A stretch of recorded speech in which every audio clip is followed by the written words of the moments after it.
he says. That's a good quality to have. At least. I nod, because I am economical. And it is a good quality to have. Why did you need fresh air, he asks. Because I buried my father today and gave an epically disastrous eulogy, and now I feel like I can't breathe. I face forward again and slowly exhale. Can we just not talk for a little while? He seems a bit relieved that I ask for silence. He leans over the ledge and lets an arm dangle as he stares down at the street. He stays like this for a while, and I stare at him the entire time. He probably knows I'm staring, but he doesn't seem to care. A guy fell off this roof last month, he says. I would be annoyed at his lack of respect for my request for silence, but I'm kind of intrigued. Was it an accident? He shrugs. No one knows. It happened late in the evening. His wife said she was cooking dinner and he told her he was coming up here to take some pictures of the sunset. He was a photographer. They think he was leaning over the ledge to get a shot of the skyline, and he slipped. I look over the ledge, wondering how someone could possibly put themselves in a situation where they could fall by accident. But then I remember I was just straddling the ledge on the other side of the roof a few minutes ago. When my sister told me what happened, the only thing I could think about was whether or not he got the shot. I was hoping his camera didn't fall with him, because that would have been a real waste, you know? To die because of your love of photography, but you didn't even get the final shot that cost you your life. His thought makes me laugh. Although I'm not sure I should have laughed at that. Do you always say exactly what's on your mind? He shrugs. Not to most people. This makes me smile. I like that he doesn't even know me, but for whatever reason, I'm not considered most people to him. He rests his back against the ledge and folds his arms over his chest. Were you born here? I shake my head. No. Moved here from Maine after I graduated college. He scrunches up his nose, and it's kind of hot. Watching this guy, dressed in his Burberry shirt with his $200 haircut, making silly faces. So you're in Boston purgatory, huh? That's gotta suck. What do you mean? I ask him. The corner of his mouth curls up.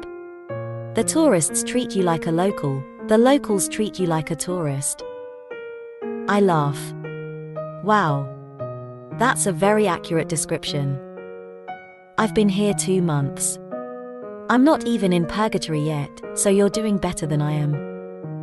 What brought you to Boston? My residency. And my sister lives here. He taps his foot and says, right beneath us, actually. Married a tech-savvy Bostonian and they bought the entire top floor. I look down.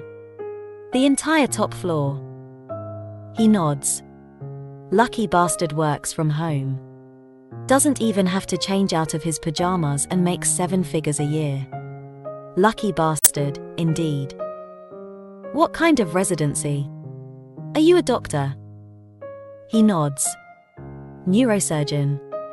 Less than a year left of my residency and then it's official. Stylish, well-spoken, and smart.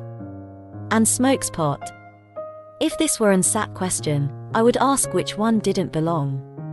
Should doctors be smoking weed? He smirks. Probably not. But if we didn't indulge on occasion, there would be a lot more of us taking the leap over these ledges, I can promise you that. He's facing forward again with his chin resting on his arms. His eyes are closed now, like he's enjoying the wind against his face. He doesn't look as intimidating like this.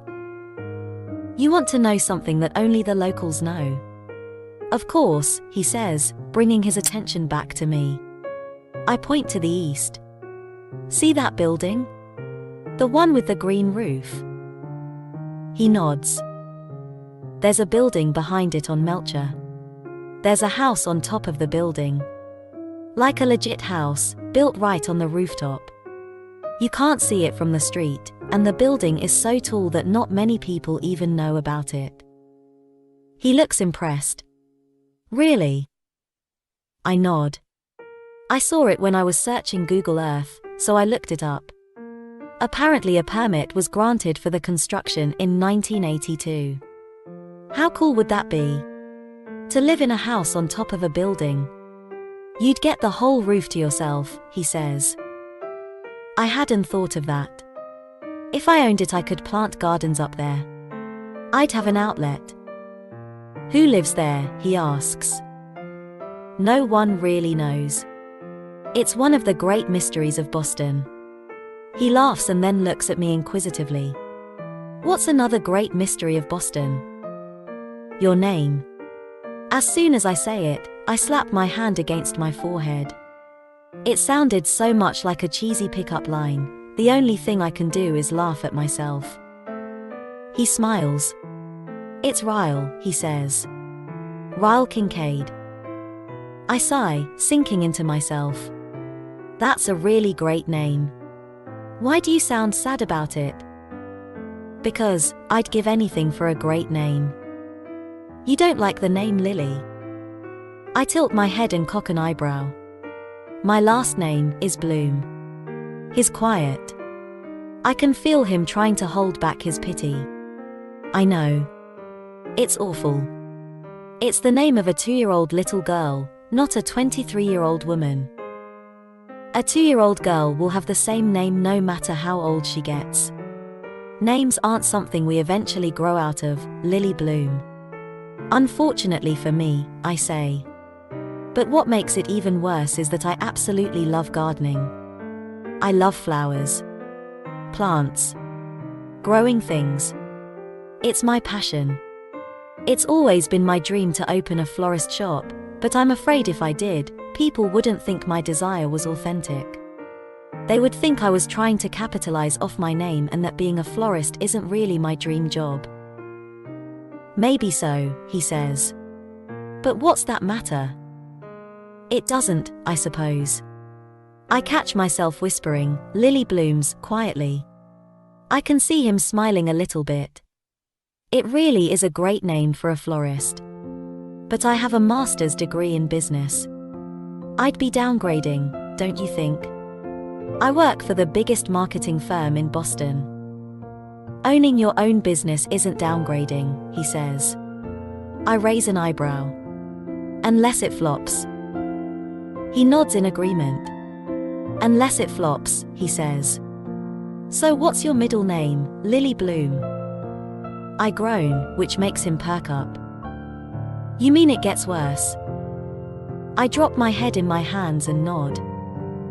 Rose. I shake my head. Worse. Violet.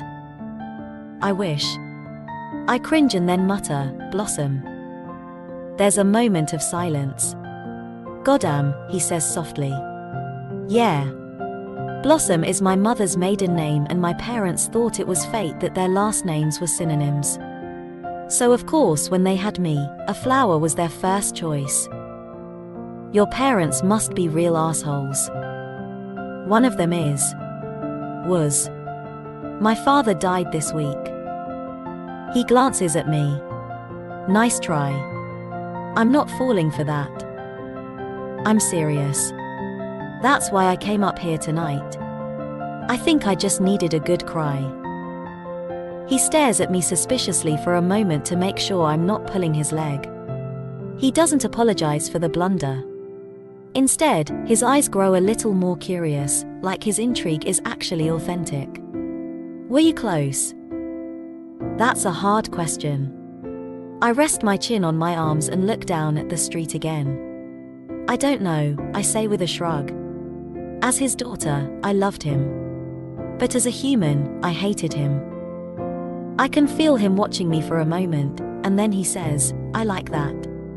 Your honesty. He likes my honesty. I think I might be blushing. We're both quiet again for a while, and then he says, do you ever wish people were more transparent? How so? He picks at a piece of chipped stucco with his thumb until it breaks loose. He flicks it over the ledge. I feel like everyone fakes who they really are, when deep down we're all equal amounts of screwed up. Some of us are just better at hiding it than others.